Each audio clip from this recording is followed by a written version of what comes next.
Hey, it's Sam, and I'm making this video today, a little old school video where I'm kind of walking around in a place, and I'm making it about what's called directional strength and reverse directional strength.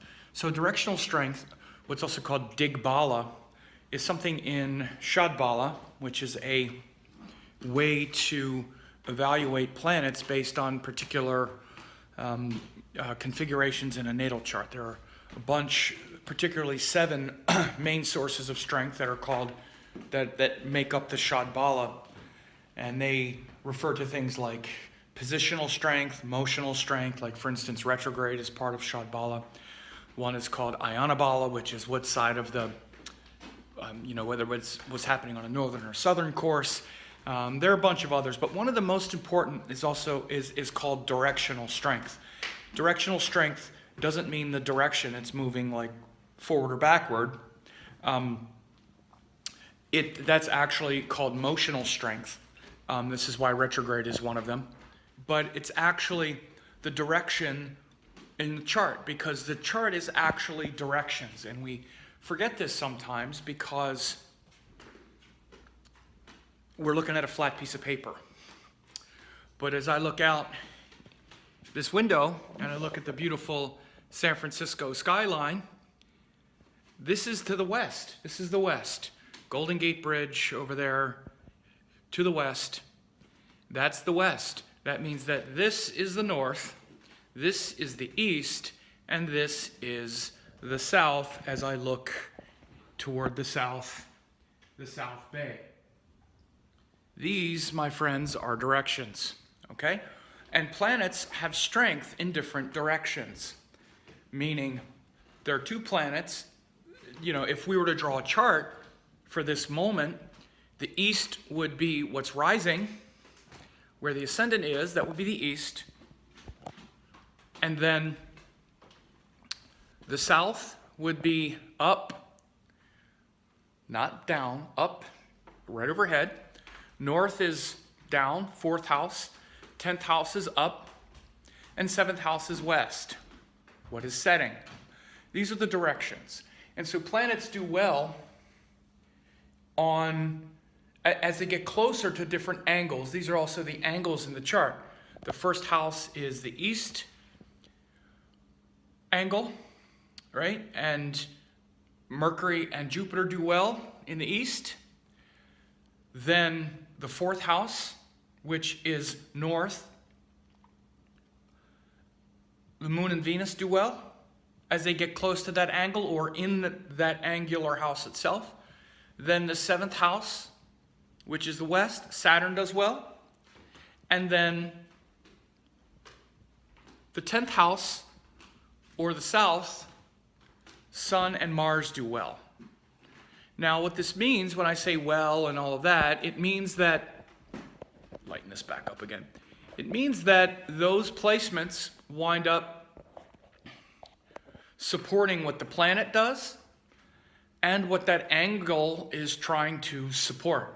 Because you have to remember that the angular houses are places of support, like the support structure of a house. We just went through these 4 angles, these 4 directions, and even this room I'm standing in, we have 4 beams. There's a beam over there, a beam over there, 4 like the pillars of support.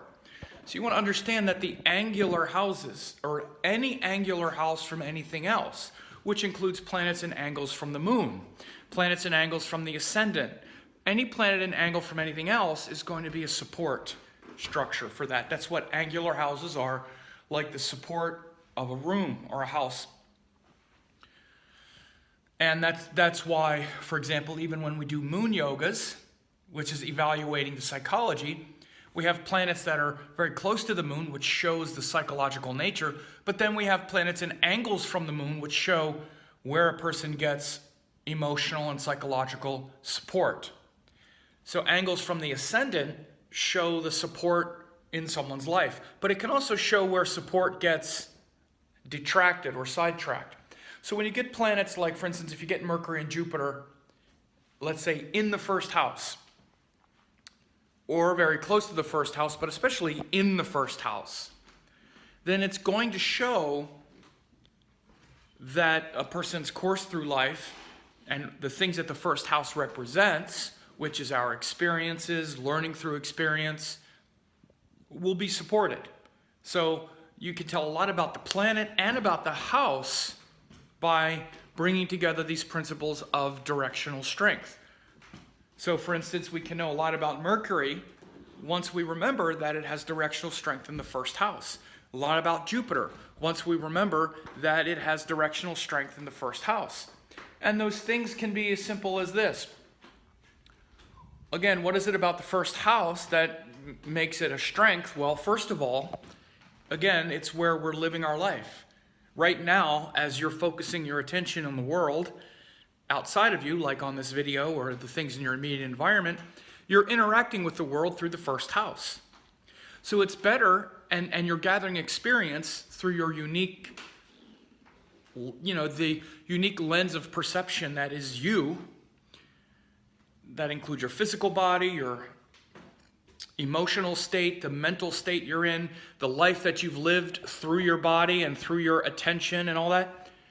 And it's better that you're curious about the world, which is a real Mercury trait, that you're curious, that you're intelligent, that you try things, that you're experimental, that you're living your life, right?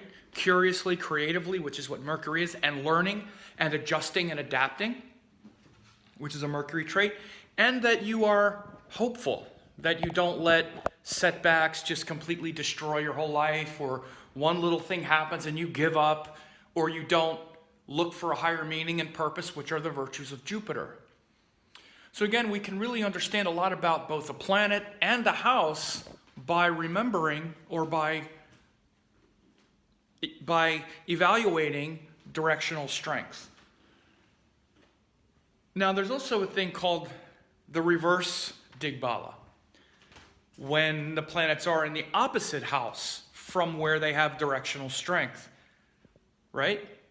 Because, again, Mercury is where we're gathering experience about the world and about ourselves, deriving an understanding and comprehension about why things work, how they work, our curiosity about who we are and what life is. But what if that doesn't come from our own life experiences, which is the first house? What if that's in the seventh house? Then what's happening is we're getting our answer and we're gathering information based on what others say, what others tell us, right? Instead of forming our own ideas based on our own data gathering and curiosity and exploration of the world, we're getting that Mercury virtue based on what others say. This is the reverse directional strength, the reverse Dig Bala. Same way with Jupiter, let's say. Rather than being inspired and hopeful and optimistic and finding greater meaning and purpose and hope through our own experiences, which is Jupiter relating with the first house, we're getting those things from others. So instead of our sense of hope and purpose and optimism being based on our experiences and our own unique identity, it becomes based on others. And we try to find and derive meaning and happiness and purpose based on other people and what they tell us, or their philosophies and their understanding of the world, not our own. So that's like the reverse directional strength. So the directional strength and the reverse directional strength is really important to scan for in a chart. Of course, you have to know how to interpret it as well, but anytime you see a planet on an angle in a chart, you want to look and see, does it have directional strength there? Is it reverse directional strength, which means it's opposite? It might just be neutral. Like, for instance, you could have the moon in the seventh house. Okay, that's not in its directional strength or opposite. But if you get the moon, let's say, in the 10th house, okay, the 10th house is where we're trying to get somewhere and align with our purpose, align with our vision, and, build a sort of focal point for our life and our work and our duties and responsibilities that are congruent with our values. The 10th house is an art house. And Mars and Saturn really facilitate that because they're willing to work hard and push through things even when they don't feel good to us. See, the thing that makes a person flourish in their career isn't that they are good at what they do. I know some people don't understand this, but there's a lot of people who are, do you really think, for instance, like Dr. Phil is the best doctor in the world? Or Dr. Oz? No. They're perhaps the most successful because of other things, because they had some vision and they pushed through and they wanted to bring it to the masses, and they were willing to work hard in spite of how things maybe feel in the moment in order to get that vision and to bring that vision into the world. And those are the virtues that actually make that make our career work. Not that we're the best at what we do, but that we're willing to endure and work hard. So like, let's say if you get Venus or the moon, let's say in the 10th house, then those qualities of Venus and the moon, which are about feeling good, feeling connected, connecting with our heart, because they have directional strength in the 4th house, well, they wind up interfering with our duties and responsibilities because we're always trying to feel good instead of do good. And do good means do what's going to take us to our goals, which is often not what feels good, especially in the moment. And Venus wants to be happy in the moment. The moon wants to feel comfortable in the moment. None of those things are going to help you in your career most of the time. They might not hurt you, but they're not going to help you advance your goals because you have to do a lot of things that don't make you happy in the moment, that don't feel good. You have to, especially as it relates to people. So this is another example of the reverse directional strength. Moon and Venus close to the 4th house or in the 4th house, and a person is going to be able to find a certain level of peace and joy because they will follow those Venus-Moon virtues and the things that make us happy and make us peaceful straight to the part of their psyche which is directly correlated to it, which is the 4th house. We're supposed to go inward towards something that feels good and makes us happy. Moon, Venus stuff. But Moon, Venus trying to feel good and be happy while you're fulfilling your duties doesn't work so well because you often have to do things that don't make you happy in the moment, that require a lot of work, that push you outside your comfort zone, that are really challenging. You have to compete with people. You have to deal with people you might not like. But all of that's worth it if you're going to advance that big vision that you have. So again, Mars-Venus near the Mars-Sun in the 10th or right near the 10th helps that. Again, now you take the reverse. Mars-Sun near the 4th, and you can just sense the kind of stress that might come. So this is a very important thing to look at. Directional strength and reverse directional strength when you're looking at a chart. There's a lot of things that you need to scan for like this, and I've been recently doing some classes.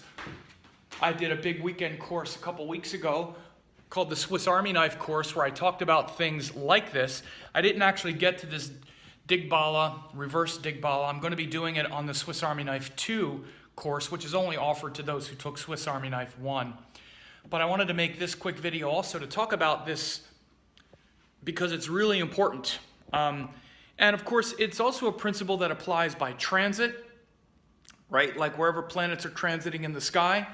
Like for instance, when the sun transits over your 10th house, like if you're a Leo person, then when the sun goes through Taurus. Now the sun is transiting where it has directional strength for you. If the sun is in Taurus and you're an Aquarius person, the sun is transiting where it has the opposite directional strength because Taurus is the 4th house from Aquarius. It's the 10th house from Leo. So these principles apply in all situations. Jupiter going through the 1st house of any person by transit means that he brings that directional strength, power, and integrity into your life, into your 1st house for that whole year. So these are all very interesting things that are going to be covered in the Swiss Army Knife 2 weekend course where we're going to be running a lot of charts, doing a lot of case studies that build on what we did in the Swiss Army Knife course 1, which is extremely successful. People got a lot out of it, mainly because we also went very deep into the explanations behind all of these different things that we talked about, how to evaluate exchanges, yogas, retrograde combustion, viparit yogas, hemming, all kinds of really important things that you wouldn't do a whole course on, but you need to be able to scan the chart and explain and understand these things. Now we're just going to do a lot of chart reading where we go back and really integrate those things and add some other really powerful and important things. One of them is this directional strength and reverse directional strength. Also, what I call Bhavat Bhavam compounding, which are derivative houses, but the compounded version of it. Several other things. So for those of you who got the Swiss Army Knife 1 course, go ahead and register for the Swiss Army Knife 2. It'll be another powerful weekend through Zoom video. And it's also where you will learn a few more of these really important principles and do a lot of chart reading, case studies after case studies to see the karmas ripening and how to integrate and bring all these things together.